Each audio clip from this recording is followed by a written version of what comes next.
दुनिया के लिए सिर्फ एक ब्लिंक था, एक पल की देरी, लेकिन सुपरमैन के लिए उसके पूरे 20 साल। क्या होता है जब एक God like super hero space की गहराइयों में खो जाता है? आज की कहानी इसी बारे में है, सुपरमैन लॉस्ट।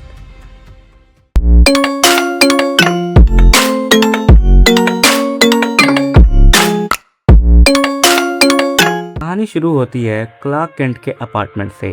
सुपरमैन वहाँ खड़ा है, बिल्कुल खामोश, थका हुआ, जैसे उसने सदियां बिता दी हो। लुइस लेन, उसकी पत्नी, उसे देखकर हैरान नहीं होती। वो बस हल्की मुस्कान के साथ कहती है, well that was quick. Louis को लगता है क्लार्क अभी बस मिशन पर गया और तुरंत वापस आ गया।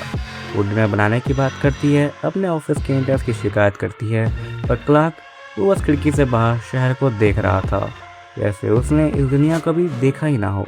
लेकिन कुछ देर पहले हुआ क्या था? जस्टिस लीग एक खतरनाक मिशन पर थी। Flash, green lantern, wonder woman और मार्थिन मैनहंटर दुश्मनों से लड़ रहे थे। तभी उन्हें समुद्र की गहराइयों में एक अजीब सी चीज़ मिलती है, एक एलियन वेसल। बैटमैन सबको वार्न करता है, do not board the vessel. वो हॉकिंग रेडिएशन डिटेक्ट करता है, पर तब तक बहुत देर हो चुकी थी। सुपरमैन उस शिप के अंदर जा चुका था। अचानक शिप कोलैप्स होने लगती है। एक सिंगुलैरिटी, एक इवेंट होराइजन क्रिएट होता है, तो सब कुछ निगलने लगता है। सुपरमैन रियलाइज करता है कि अगर उसने इस शिप की एनर्जी को कंटेन नहीं किया तो पूरी दुनिया खतरे में है। सुपरमैन अपना शरीर उस एनर्जी के बीच में रख देता है, जैसे एक लिविंग सर्किट। वंडर वुमन चिल्लाती है उसे बाहर निकालने के लिए, पर क्लार्क कहता है मेरी बॉडी सर्किट को कंप्लीट कर रही है, और एक जोरदार ब्लास्ट होता है और सब कुछ खत्म। शिप गायब और सुपरमैन भी गायब। वापस अपार्टमेंट में बैटमैन ब्रूस वेन वहाँ आता है। लुइस गुस्से में है, उसे लगता है जस्टिस लीग ने क्लार्क को किसी बोरिंग मिशन पर भेज दिया था। ब्रूस लुइस को सच बताता है। लुइस के लिए शायद कुछ सेकंड बीते थे, लेकिन क्लार्क के लिए, क्लार्क लुइस की तरफ मुड़ता है। उसकी आंखों में वो दर्द साफ दिख रहा है। वो धीरे से कहता है, लगता है हम 20 साल बाद मिले हैं।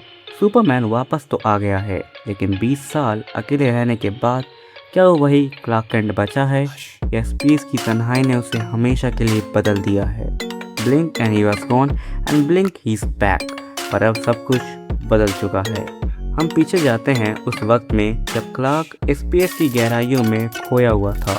वहाँ उसे जस्टिस लीग नहीं, बल्कि कुछ अजीब एलियन स्कैवेंजर्स मिलते हैं।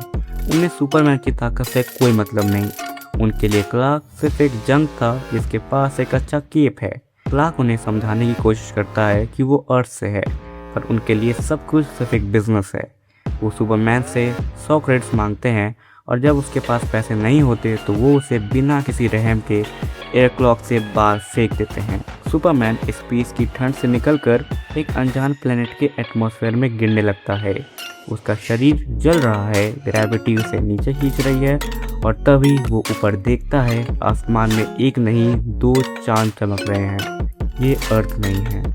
क्लार्क जब ज़मीन पर गिरता है तो उसे एहसास होता है कि यहाँ की ग्रेविटी और सन रेडिएशन अलग है। उसके लिए उड़ना अब इतना आसान नहीं रहा। उसे लगता है जैसे उसकी पीठ पर एक भारी टैंक बंधा हो, वो कमज़ोर पड़ रहा है। क्लार्क इस अनजान दुनिया को एक्सप्लोर करना शुरू करता है। ये एक ऐसी जगह है जहाँ पॉल्यूशन है, पुरानी टेक्नोलॉजी है, और हर तरफ वॉर, यानी जो उसे अंदर तक हिला देता है। एक बड़ी सी आइस वॉल पर बड़े बड़े अक्षरों में लिखा, वेलकम क्लार्क। क्लार्क की मुलाकात एक मिस्टीरियस आदमी से होती है। इसका नाम है विक्टर, जो खुद को इस रिपब्लिक का लीडर कहता है।